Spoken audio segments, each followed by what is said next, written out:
ఆదివాసీ MLA కోవ లక్ష్మిపై case వెనక్కి తీసుకోకపోతే ఉద్యమం తప్పదని ఆదివాసీ సంఘ నాయకులు అన్నారు. కొమరం భీం ఆసిఫాబాద్ జిల్లా జైలూరు మండల కేంద్రంలోని వ్యవసాయ మార్కెట్ యార్డ్లో మీడియా సమావేశాన్ని నిర్వహించారు. ప్రశ్నించే స్వరాన్ని అణిచివేయాలనే ప్రయత్నంగా ఆదివాసీ మహిళ ఎమ్మెల్యే కోవ లక్ష్మిపై కేసు నమోదు చేయడం ప్రజాస్వామ్యంపై దాడి అని ఆదివాసీ సంఘాల ఐక్య కార్యాచరణ సమితి రాష్ట్ర వర్కింగ్ ప్రెసిడెంట్ మాజీ జిల్లా గ్రంథాలయ సంస్థ చైర్మన్ కనకయ్య యాదవరావు మండిపడ్డారు. వెంటనే అక్రమ కేసును వెనక్కి తీసుకోకపోతే రాష్ట్ర వ్యాప్తంగా ఉద్యమానికి సిద్ధమవుతామని హెచ్చరించారు. కేతనపల్లిలో చైర్మన్ వైస్ చైర్మన్ ఎన్నికల సందర్భంగా ఇన్ఛార్జిగా వెళ్లిన ఎమ్మెల్యే అన్యాయాలపై ప్రశ్నించారని తెలిపారు. ప్రశ్నిస్తే పోలీసులతో అడ్డగించి తోపులాట సృష్టించి చివరకు అదే అంశాన్ని కారణంగా చూపించి కేసు పెట్టించడం రాజకీయ కక్ష సాధింపే అని ఆయన ఆరోపించారు.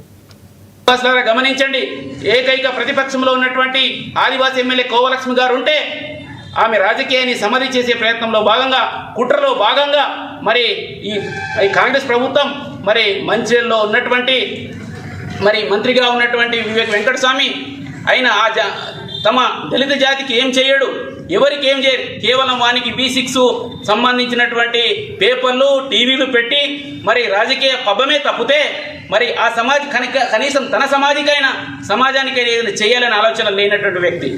కేవలం సంపదన తప్పితే, రాజకీయం తప్పితే తన సమాజానికి కూడా ముందుకు తీసుకుపోలే కాదు. ఈరోజు ఆదివాసీల పైన కేవలం మరి రేవంత్ రెడ్డి గారు, అక్కడ ఉన్న మంత్రి గారు కుట్రలో భాగంగా ఎమ్మెల్యే కోవలక్ష్మి పైన కేసు పెట్టాలని తీవ్రంగా మేము హెచ్చరిస్తున్నాం.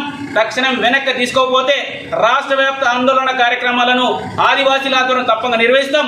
ఒక ప్రతిపక్ష హోదాలో ఉన్నటువంటి ప్రతి సమస్యను ఆదివాసీల పక్షాన నిక్కరుషంగా మాట్లాడుతున్నటువంటి ఎమ్మెల్యేని అక్రమంగా అరెస్టు చేయటం, ఆమెను కేసు పెట్టే యోచనలో ఈ ప్రభుత్వం మరి ఉంది. కాబట్టి వెంటనే వెనక్కి తీసుకోకపోతే ఆదివాసీల ఆధ్వర్యంలో తప్పకుండా ప్రతిఘటిస్తాం.